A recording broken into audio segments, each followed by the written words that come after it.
Hi guys, welcome to the channel, and today we got another Texas Chainsaw Massacre video. Today I'm bringing you guys my officially maxed out cook build. I've been working on this build and I've been having a blast with it. So without dragging this intro too long, if you guys want to see more content on Texas Chainsaw, please consider subscribing to the channel and help me hit 1K subs. So let's jump right into it. So jumping into it, let's just go into the ability just to make sure we get this out of the way, because I know a lot of people want to know, okay, how should I be building my character going up the tree? And you first want to start off by going over to the right and getting the first reduced ability drain. The reason why is because this 30% drain is huge, and honestly, if you're picking between the two at the bottom, this is going to be better, because this one right here, if you went down the middle, this one, if I correct, is only like a 10% increase in range, and then this one right here would just make it charge faster. But you don't really need that, because if you play Cook, the ability comes back very quick and you're actually in control of how much it drains and how much it consumes. So you definitely want to come over here and grab the reduced ability drain. Then you're going to jump up in the middle and you want to get that range increase by 20%. Again, this is massive, like 20%. That's why you don't want to come down here, because this is a 10 and you get to 20. And as far as I understand, they do not stack. But still, I would rather take a 30% reduced ability drain over an extra 10% range, because I'm going to get 20 right here. And on the final tree, you're going to want to jump up and you want to grab the all family see noise. And this one is obviously the no-brainer, the best perk. This cook build you're going to see has like team components built into it, but also has a lot of good components for solo play. So if you need to chase down your victim, you can. Now jumping into the build itself, where the first perk we're going to have is Scout. Now Scout, to me, I think is a very underrated perk for killers. I know a lot of people are going to say, why would you take the melee nerf? Cook's really weak. But I took this because Cook is weak, yes, and honestly, losing 10% on a weak character is not a significant like loss. This perk allows me to just catch anybody, no escapes. Actually, you know what? Instead of talking, I'm gonna let the video do the talking for me.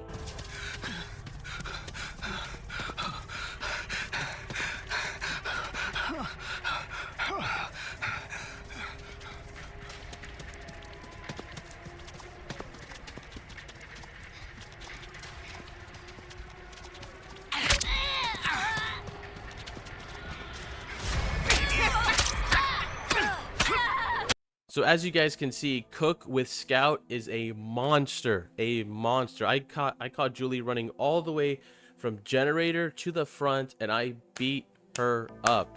She did not escape, got her every time. I'm telling you guys, Scout is the move. Now this is a new perk I've been playing with called Punishment.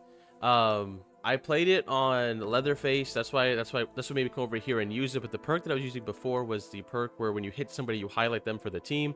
Because again, like, Cook is kind of that character that does need help with the kill sometimes, because he's not a Johnny, he's not a Leatherface, he's not a Sissy, he's not like those characters that can really do a lot of damage and weaken and cripple the opponent. He's just more of like doing like soft damage on repeat.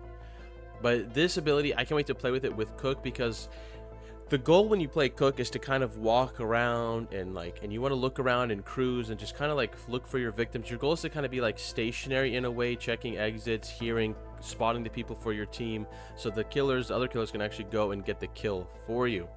Again, this is going to be awesome, because as Cook, for some reason, I don't know if there's a bug right now or if this is an exploit or like what's going on, but for some reason, whenever I play killer, I always find people in bushes. I don't know if maybe their stealth stat is very low, or if the game right now, that's just a bug that's just not being talked about. But for some reason, I can always find people hiding in bushes. I'm pretty sure I've ran past some people, but for the most part, I always see everybody.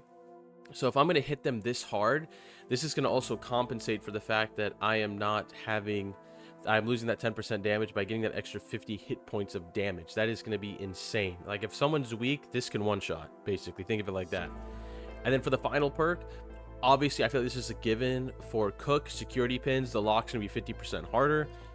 Again, the biggest thing with Cook is you're trying to slow down the victims. So this way, your other killers have a much better time at getting to them to get the job done. Remember, your job as Cook is to make the game as hard as possible for your victims, always spotting them and always giving them area of denial by putting extra padlocks and stuff, like on gas station, padlocking the back door, also padlocking the gates. On meat department, or God, what's it called? Slaughterhouse? Not meat department. You want to put the padlocks on offices, because you can block both those doors. And you want to put one on car battery, just so this way you have everything covered. you know. And then for family house, you just basically want to put a padlock on every single door that leads outside the building so they cannot leave. Guys, this is going to be an awesome perk. And then for the family buff, I went with Barge to the Point. Reason being is because, again, like, I'm trying to make sure my team can get to the victims quickly, because if I'm gonna be spotting them for the team, I really want them to be able to, like, if they latch doors, if they do anything like that, Cook can just fly in there, take them out, and kill them, or Leatherface can just charge through a door. Johnny, Sissy, all of them, they can just push the door open and get to them. Again, a lot of victims do latch doors. A lot of victims like to close doors behind them. So again, this right here is going to be a great ability. Now, you could go with exterior alarms as well. This is another great pick. But for me, I just feel like the barging perk is going to be the best one. Anyways, guys, I hope you enjoyed this quick, short build video for Cook. Guys, I promise you, run this build up and play it. You're going to enjoy it so much. It is going to be incredible. Now, one thing I actually forgot to mention before I leave this video is the endurance. You want to put all your 27 points to endurance, because Cook has no endurance. You don't need savagery. You're going to get savagery buff through punishment. Not going to need it. Pump your endurance out. And anyways, guys, I hope you enjoyed this video. Please consider subscribing. Help me hit 1,000 subs, and I'll catch you guys in the next video. Peace.